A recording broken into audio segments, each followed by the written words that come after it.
sycophants that, of course, have questionable ethics, especially Andrew Weissman.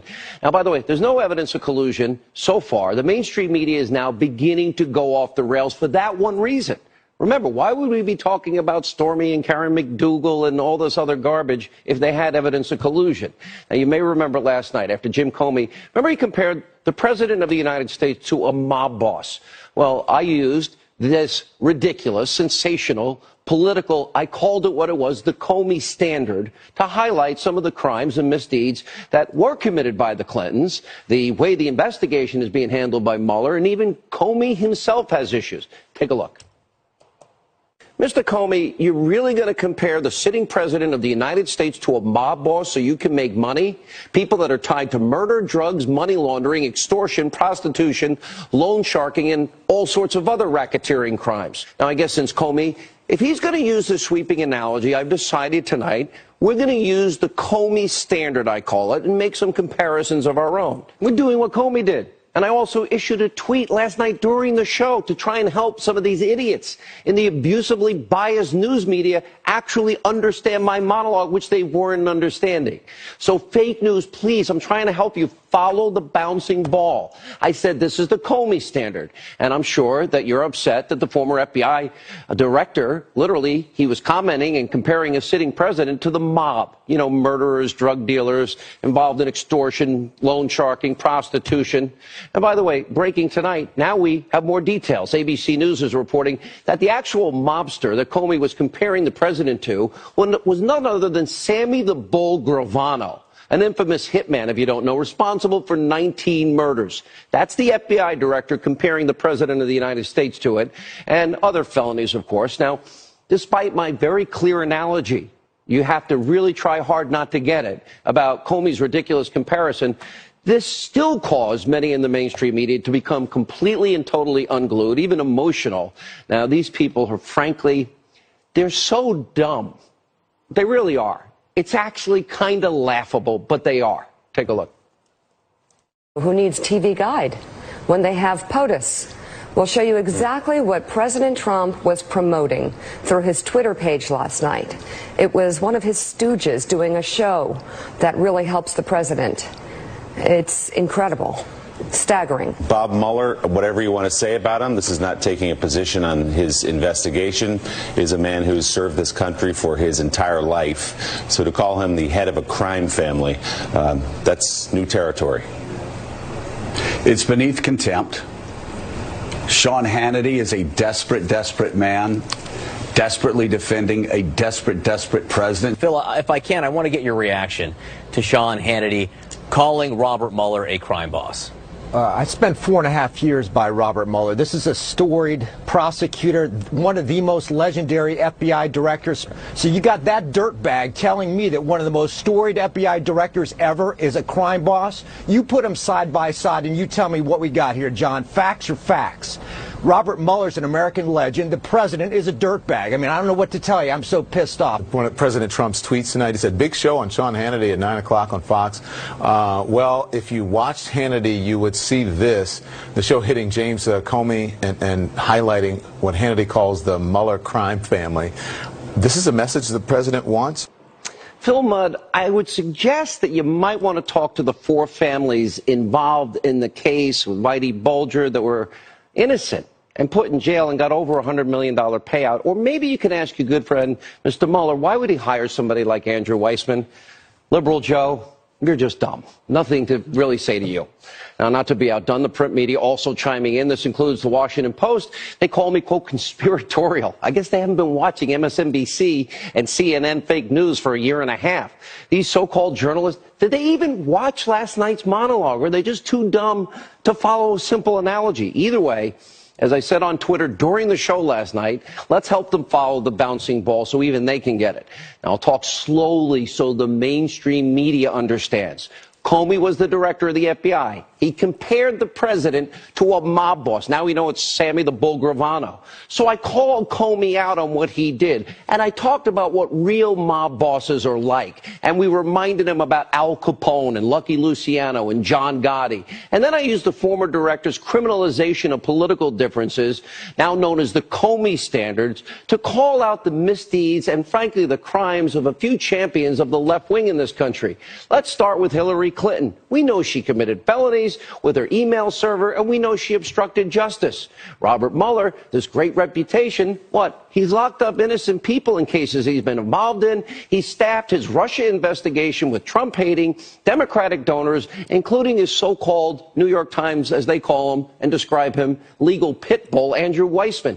This man's track record is atrocious, as we have explained. And Jim Comey, of course, grossly mishandled the Clinton email investigation. We'll learn more when the IG report finally comes out. And Comey also leaked potentially classified documents that resulted in the appointment of his BFF, Robert Mueller, as the special counsel. Okay, well, that's privileged information, government documents we're talking about. Now, one of the reasons the media's coverage of last night's monologue was so completely unhinged is because President Trump issued a tweet prompting people to watch last night's show. He's done this occasionally, and I'm very thankful, by the way. I had no idea that the president was planning to tweet. I'm glad he did. There was no coordinated effort. I start my monologue at like 8 or 9 in the morning, and we keep building it all day. I have the text timelines to show when I brought up this idea from the time that I read what Comey had said. But it didn't stop the Washington Post accusing me of being a shadow White House press secretary, which is funny, and colluding with the president. Okay, they've lost their minds. This is complete, total fake news BS. And the best part is, if they actually wanted to know the truth,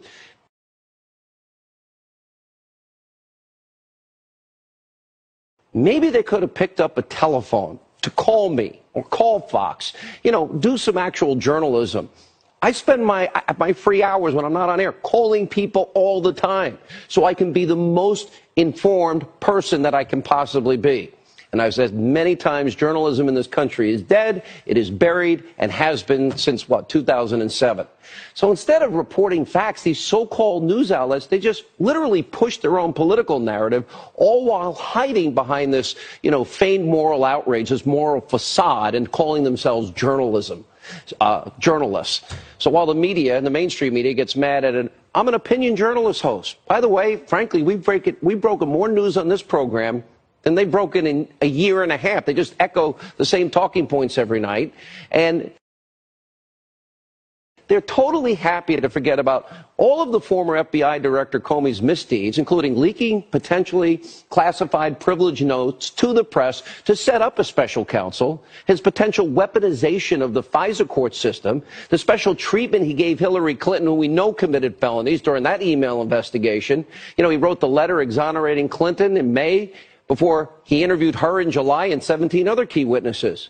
And remember, when Comey lied about this very subject in front of Congress while under oath, he lied about it.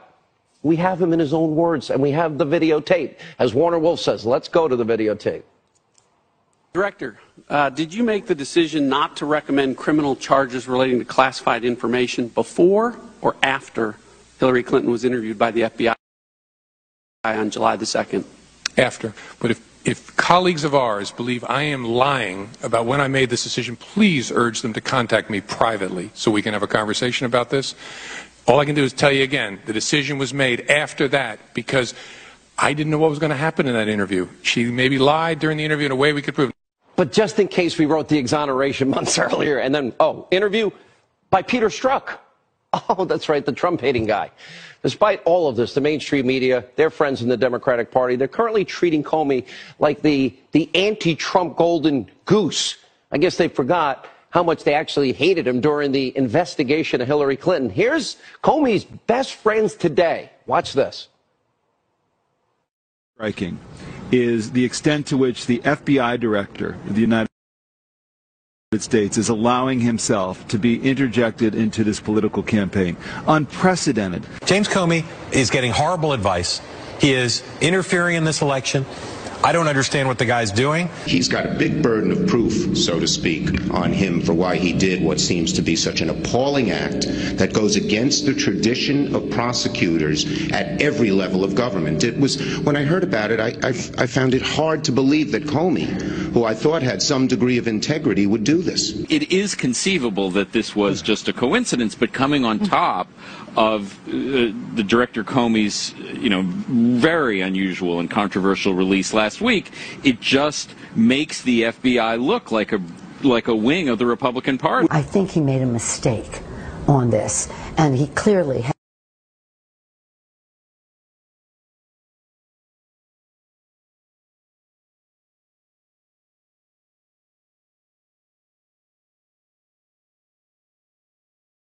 standard. Whether or not Comey's intervention has affected the presidential race, it's clear that his disclosure and the spate of now competing, one might even say warring FBI leaks that have followed, have raised serious questions about the FBI's integrity and impartiality.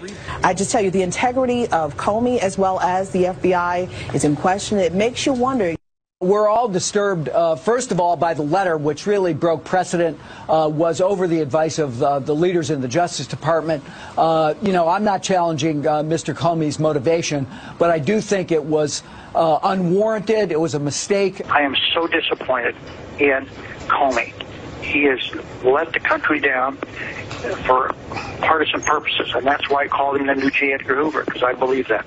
Do you believe that Jim Comey should resign, Senator Reid? Of course, yes.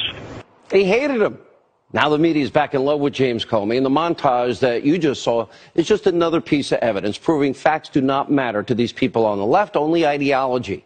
And speaking of James Comey and his impending salacious media blitz that the media is hysterical about, the New York Post reporting one of the so-called major nuggets in his new book is that Donald Trump allegedly asked the former FBI director to investigate this infamous, completely untrue, unverified Ritz-Carlton, Moscow hookers urinating in a bed story by Michael Steele, the foreign national guy that was paid to get Russian propaganda to manipulate the American voters. So why would a sitting president want to go to an FBI director? I hope you can dispel this if, in fact, he thought it was true. Because the president is saying that's just so not true. Can you find out that it's not true? And can you report that it's not true? Wouldn't you want to do the same? We'll have much more on that later tonight. Now we turn to some other developments, including those surrounding Robert Mueller's overreaching witch hunt. Former Federal Election Commission chairman, his name is Bradley Smith, he's a Republican appointed by President Clinton, is throwing cold water on the notion that Michael Cohen could or should be charged with a crime in connection to this whole Stormy Daniels payment. He wrote the following: when you stretch the law to, quote, get a political opponent, it's rarely possible to return the law to its original shape. As someone who was never a part of the Trump campaign, but instead a longtime employee of the Trump organization, Smith is arguing that Cohen's payment is a perfectly legitimate business move and that any attempt to connect it to an in-kind contribution is an extreme stretch. It doesn't fit. But, of course, as we have discussed many times in this program, Mueller and his pit bull, Andrew Weissman, they're no strangers to stretching the law in order to squeeze a suspect. Now, earlier today, President Trump held a routine meeting with Mueller's boss, Deputy Attorney General Rod Rosenstein. This comes after Rosenstein, finally, after being threatened with contempt of Congress, again, he doesn't want to give anything up that has been subpoenaed and requested by Congress, and an impeachment. Well, finally, he allowed Chairman Devin Nunes and Chairman Gowdy to see the document that started the FBI's so-called Trump-Russia collusion investigation. We're going to have more on that later in the show. But first, we do have some good news to bring you about the president. I guarantee you nobody else in the media will talk about it. And earlier today, the president actually in a speech in the Rose Garden was highlighting something the media will never talk about. It's not Russia and it's not Stormy. His accomplishments that are improving the lives of the American people, the forgotten men and women that voted in November of 2016. We've created 3 million new jobs since the election. Unemployment claims are at their lowest level in nearly 50 years. Think of that. Something I'm very proud about, unemployment rates for Hispanics and African Americans have reached the lowest levels ever recorded. Think of that. For women, the lowest levels in 19 years. So we have really good numbers.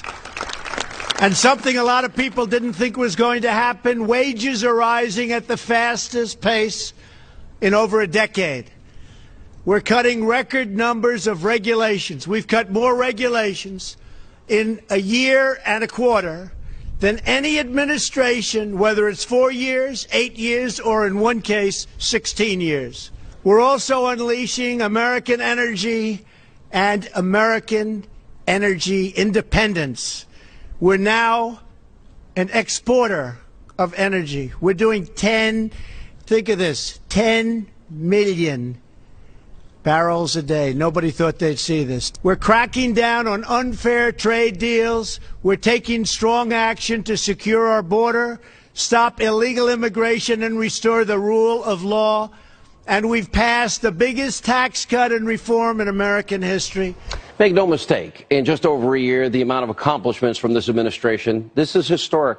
I've never seen the media talk about this. The major tax cuts, the negotiated trade deals, the rolling back of job-killing Obama-era regulations, concessions from China just in the last week on tariffs and intellectual property rights, progress towards actually denuclearization of the Korean Peninsula, and so much more. And while the media is all too happy to completely ignore all these achievements that actually matter in people's lives, well, we're going to continue to show you what's really happening. As we say, many times on this program, we'll never be the Destroy Trump media, fair and balanced. That is our commitment. We are the only balance, it seems. Joining us now, Fox News contributor, former Arkansas Governor Mike Huckabee, NRA TV contributor Dan Bongino.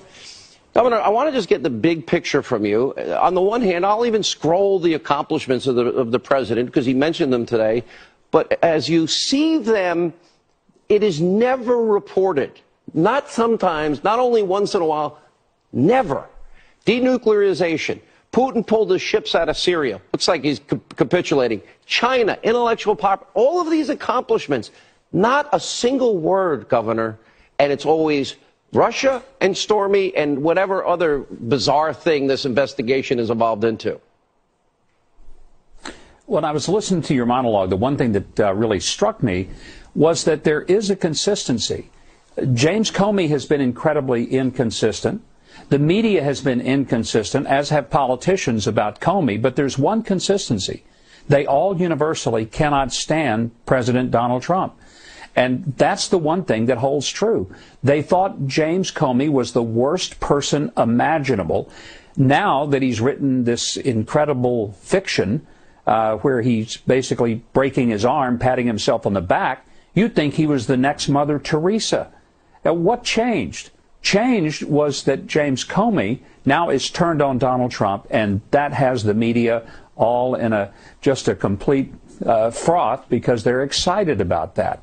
But no, they're never going to tell the things that you just outlined in terms of the accomplishment because it defies their narrative that he's not a capable and competent president. But the record shows that he is. You know, Dan Bongino, you look at what this evolved into. They didn't find any. We're here because they didn't find any evidence of collusion. I'm pretty sure we would have known about it by now because they kind of leak everything. Not a little bit. Pretty much everything gets leaked out. So now it's actually moved into Stormy Daniels and Karen McDougal and the Access Hollywood tape and worse. And raiding the home of the president's personal attorney to find those issues, not about Russia. Yeah. At some point, I'm wondering, where is the left in this country? Where are the civil libertarians in this country? Oh, they're gone, Sean. Sean, the media is terrified because they realize Bob Mueller's in deep trouble. Public approval of his investigation is collapsing. People are starting to realize that this is a witch hunt. There was no Russian collusion. There never will be Russian collusion. Trump's not afraid of Russian collusion because there was none. But, Sean, Mueller is deeply conflicted, and what those CNN hacks won't tell you as they attack you is because they don't do investigative journalism, they do propaganda. By the way, I want residuals. They ran my tape so much today, I want them to pay me. Jeff Zucker needs to pay I'm me. appearing on tonight's show. Do I get some of those residuals too? So I'll take. No, but I mean, it's like a rerun of Hannity. I'm like, if you want my show, you should have bid for it. But you know.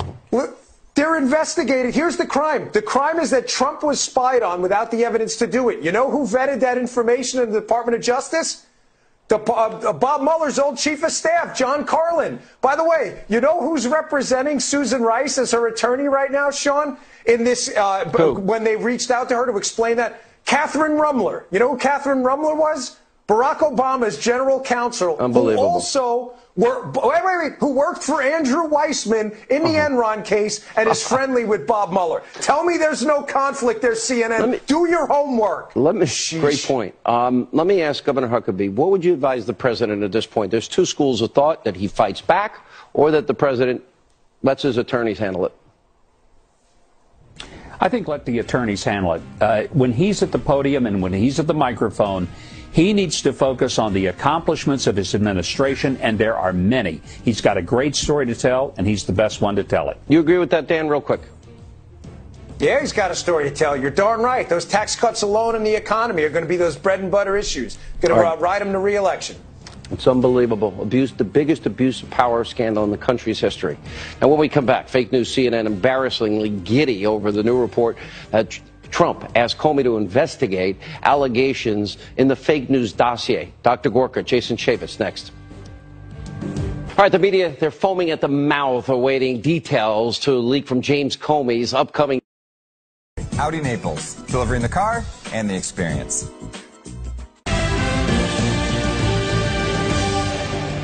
All right, the media, they're foaming at the mouth awaiting details to leak from James Comey's upcoming some explosive new excerpts from the former FBI director James Comey's new book. Chris Cillizza, you know, you've just read the story in the New York Post. It's got some truly salacious details of a conversation that the president supposedly had with Comey. Right. So we knew that there was going to be some bombshells in here. This certainly is a big one. I want to read just a few of the quotes from the New York Post as obtained, the Comey memoir as obtained by the New York Post. This is regarding Comey writing about Trump. He brought up what he called the golden showers thing, adding that it bothered him if there was, quote, even a 1% chance, and quote, his wife Melania thought it was true. Then it goes on. He just rolled on, unprompted, explaining why it couldn't possibly be true, ending by saying he was thinking of asking me to investigate the allegations to prove it was a lie. I said it was up to him. That's CNN's bombshell? That's Comey's bombshell?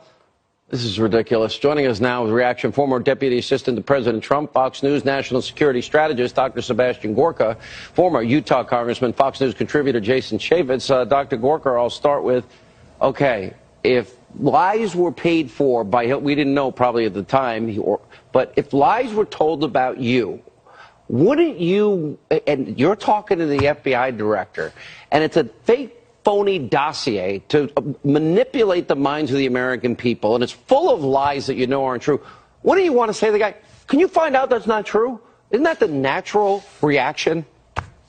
Sean, all that we know for sure is James Comey is a liar and CNN are a bunch of perverts. That's all you need. That's the bombshell. I mean, the president he knew it wasn't true because we know it's true because it was a Russian information operation paid for by Hillary, and he wants to have his director of the FBI prove to the world, not just his wife, as you would want, that it isn't true. These guys are so disconnected from reality and so disconnected from the American people. It's not surprising that nobody watches them and they have to pay for airports to put their shows on. All right, good point, touche. But there's a bigger issue here, Congressman, and the bigger issue in all of this is liberals hated James Comey. Harry Reid wanted him out, said he shouldn't be the director of the FBI. Now you see this guy, I think he has legal issues. Tell me if I'm wrong. Leaking privileged information, leaking him to somebody for the purpose of getting a special counsel appointed. Did he lie to Trump in January 2017 when he said the dossier was salacious and unverified, or when they were presenting it to a FISA court judge in a FISA application to spy on an American as the Grassley-Graham memo says, as the bulk of information, as Andrew Weissman said, no dossier, no FISA warrant, request or application. So when did he lie? In October 2016 or January 2017? No, I think Director Comey has a series of serious legal challenges. I mean, he testified under oath in that question by John Radcliffe about when did he make the decision of whether or not she was guilty or not guilty, or was she going to be charged, I should say. And it clearly was writing this out multiple times before. You have Senator Grassley ask him directly, was he party to releasing information surreptitiously? He was definitive in saying no, only to learn later that wasn't true. Isn't that so illegal? There's a whole series of things. If I went to Congress and lied before Congress, would I be in trouble?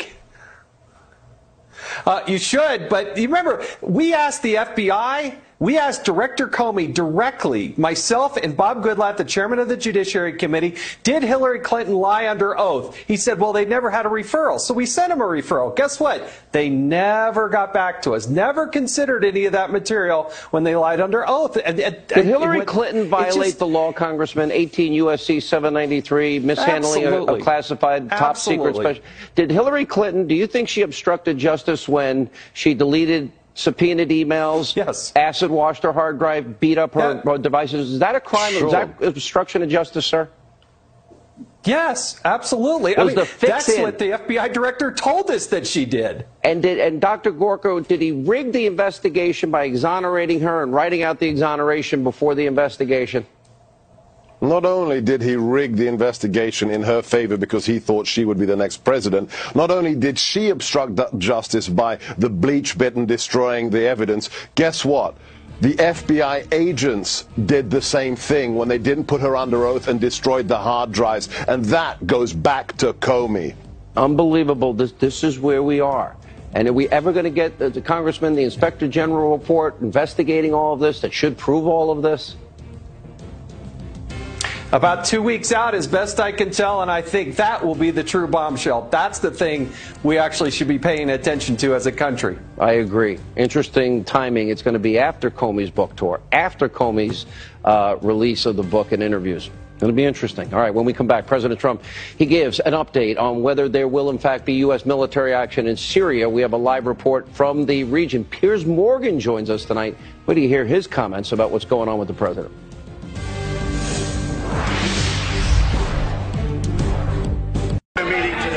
Syria. We're having a number of meetings today. We'll see what happens. We're obviously looking at that very closely, and I will be leaving here. I was there, and now I'll be going back as soon as this meeting is over.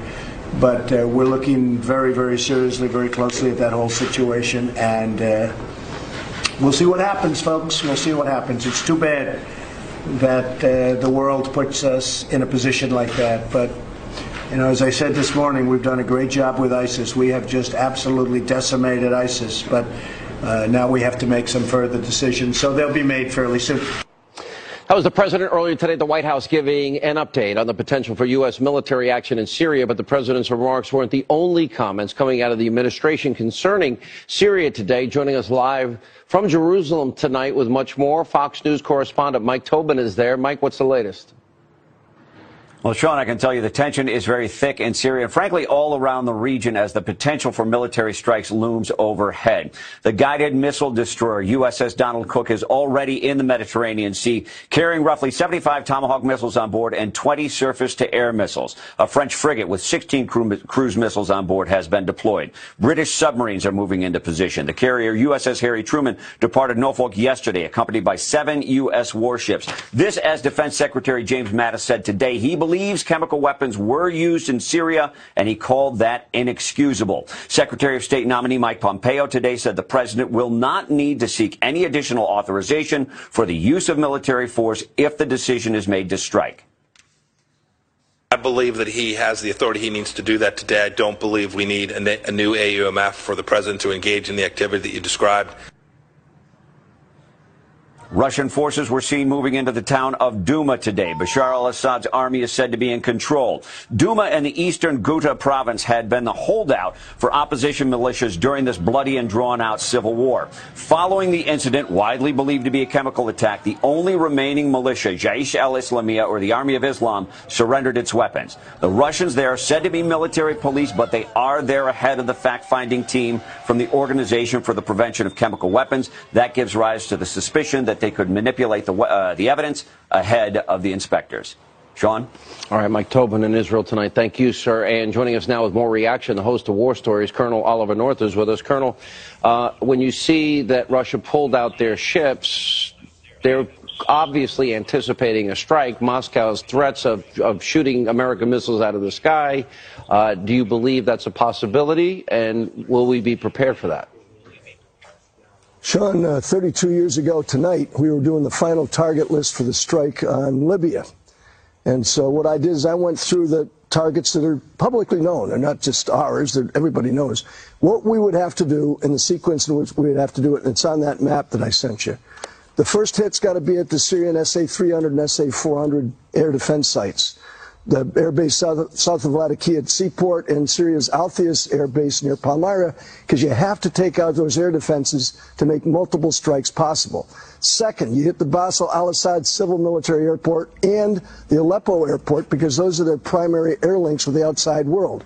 You take out the fuel farms, the towers, the revetments, the helo and fixed-wing aircraft assets that Assad has been using to deliver those chemical weapons, and that'll stop it. Third, you take out, and if you have to, you mine the Latakia and Banias Mediterranean seaports, take out the piers, material handling equipment, and the road links, because you're punishing him for using these weapons. He can't get replacements in if that's gone. The Russian ships, as you point out, did sortie from their base at Tartus, but the pipelines and tanker trucks lined up outside that base are fair game. Do you have any doubt, Colonel, military command and control nodes in Damascus and Assad's presidential palace? In other words, just like we did with Gaddafi, target Assad. And the Syrians and Russians, by the way, are billeted separately at those military bases around Damascus, so we know which is which. Russians stay home, Syrians go away. 6, for good measure, crater the runway to Al-Sharat military airfield, which was hit last April, just to make sure he can't use it again. We didn't crater it. All we did was take out the stuff on the top. Is Moscow lying, Colonel, trying to blame the rebels? We're going to talk to Mr. Hoffman in just a second here. And he says they don't have the means, meaning the rebels, to deliver those weapons. Here's how you know that the Russians are lying. Their lips are moving. The bottom line of it is they're lied about using chemical weapons against one of their former spies inside Great Britain. They're liars. Hasn't changed. All right. Safe home, Colonel. And by the way, one of those planes behind Colonel North actually once me, Colonel North, and the great one, Mark Levin, were in that plane in the worst plane ride we've ever had. Ever. It's still around, buddy. All right, safe home. And War Stories, don't forget, Saturday night, 8 p.m., Fox Business Network. You don't want to miss it. Joining us now with more, retired CIA Senior Intelligence Officer, Sonoran Policy Group Vice President Daniel Hoffman. Let me go to the same question here. Obviously, okay, Colonel North, you want to know Russia's lying? They're moving their lips. The bigger question here is there's no confirmation.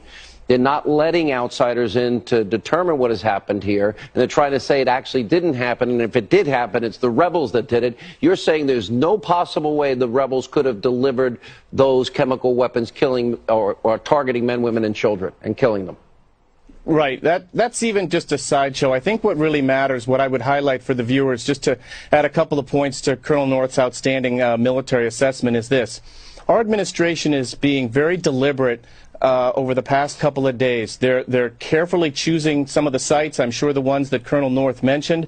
We're doing aerial reconnaissance and other intelligence collection so that we can determine with some degree of certainty who's there and what sort of equipment is there. And then we're delivering a strong message. The president did it, his way by Twitter, including that way and other means as well, that we're serious about striking. And so the Russians know we're coming. Look, it's international law. We have a duty to protect. That's something that the Clinton administration didn't do in Rwanda. We have a duty to protect these Syrian civilians who are being targeted so ruthlessly by the Assad regime. And as somebody that your job for all those years that you work with the CIA, you know Russia. I know that Devin Nunes warned President Obama in 2014 that they'd want to impact the 2016 elections and create chaos in the country, just like they did in previous elections. You're saying this is typical MO, although we haven't really heard directly from Putin. We're hearing from, quote, Moscow. You're hearing a little bit from their Army Chief of Staff, Gerasimov, who was promising to target us if we hit them. But, I'll tell you, from my experience, one of the great things about being a CIA officer who served in Moscow a bunch of years is our administrations rely on intelligence collection. Colonel North's right. When the Russians are talking to you publicly, there's a lot of lies coming out of their mouths, and that's why we rely on our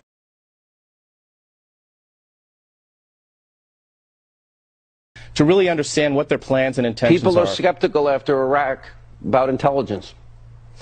And that's okay to be skeptical and to hold us to a high standard. That's why we have oversight committees. And I'm sure that the National Security Council and the President are asking for the best intelligence we've got. And I know from having served with those professionals that they deliver.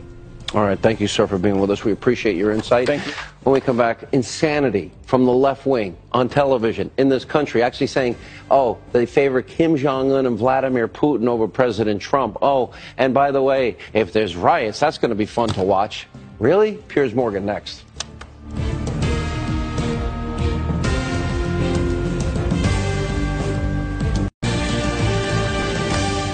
Mainstream media has a hard time hiding their contempt for President Trump. Just listen to what The View's Joyless Behar had to say. My issue is the moral relativism between someone like Kim Jong-un and Putin and President Trump. I think it's easy to sort of sit here and say that, but the reason why the Syrian... You think Kim Jong-un is less moral than Trump? Do you? Yeah. Oh my God. I mean, I think Putin, the aiding and abetting of Assad right now. On what topic? Chemical gassing of children. Last time I checked, America isn't doing that to anyone. And I think the moral relativism... Wait a second. Kim Jong-un didn't do that. What are you talking about? It's hard for me to sit here with moral relativism about many things with Trump. If you think that Kim Jong-un, Vladimir Putin, and Bashar al-Assad and President Trump are the exact same thing, it's when you lose all arguments with me in every way. What I'm saying is that I see that the two of them are backing off of war, and I see Trump provoking war. All right, joining us now with reaction editor-at-large at thedailymail.com, Piers Morgan. Didn't we once compete against each other? Weren't we like enemies at one? No, we were always fine. Good to see you, sir. I guess it's great to be back on the show, Sean. You were always charming in victory, I have to say.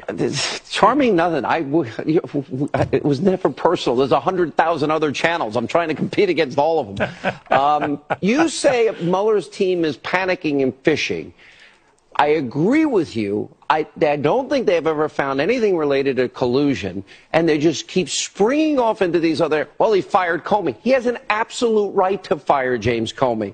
And it's actually scary in terms of what I believe is a fishing expedition, and I think you agree with that. I do, and actually, I find it extraordinary that James Comey, a former boss of the FBI, is able to write a sort of tell-all book right in the middle of the Mueller investigation. I mean, this wouldn't happen in many other countries, Sean, that you wouldn't be allowed to do this, peddling all sorts of lurid and ridiculous details to the world. And it makes me think this. Donald Trump fired him because he didn't trust him, right? Well, he was right, wasn't he? When you read the stuff that's pouring out of his book, Donald Trump was absolutely right not to trust James Comey. And in relation to the wider Mueller probe, I just think what's happening here is that they've tried to get the proof on Russian collusion. They want to prove to the world that Donald Trump collaborated with Russians to fix the election. That's why he won. No other reason. Has to be that. And so far, they have singularly failed to establish that. So now they're moving the goalposts. Now they're moving to stuff about his private life with alleged allegations involving women going back more than 10, 15 years. Two things about this, Sean. I don't think people care about Donald Trump's sex life. I don't think it's on the same scale of misdemeanor, even if it happened to what we saw happen with a Democratic President, Bill Clinton, who, let's not remind ourselves, had sexual relations with a young intern in the Oval Office while he was president. But thirdly, I don't think the voters care. I don't think people are out there going, wow, can you believe Donald Trump may have had a few flings 10, 15 years ago? So to me, they're now going after him purely to embarrass him, purely to try and diminish him, to degrade him as president. And I think that this is because they're unable to get the Russia collusion line to stick. So NBC News, supposed to be, you know, a trusted news organization, they're actually saying tonight that Robert Mueller is going to report on at least 4 findings of Trump and obstruction of justice. Here's what it is. 1, the intent to fire Mueller. Not that he fired him. that he had a thought. It's like, oh, okay, we're going to punish his thought. The second one is, oh, did he craft a statement about the meeting in Trump Tower or have anything to say? Did he talk of pardoning witnesses? The power of pardon, as you know, Piers, is absolute for a U.S. president. And fourth, pressuring Jeff Sessions not to recuse himself. He didn't have time because Jeff Sessions didn't tell him he was recusing himself, and he recused himself the day after he was confirmed. So I'm listening to this is what represents news. You live in Great Britain. I love tabloid news. You guys are great at it. We have pretty good tabloid news at New York. This is such garbage. And yet I think... Well, it is, Sean. Yeah, it is. And what you just played there from Joy Behar, let's just remind ourselves what she has just said on a mainstream show to America. She has actually said that Donald Trump is somehow worse than Kim Jong-un or Vladimir Putin. Right? Kim Jong-un is one of the world's worst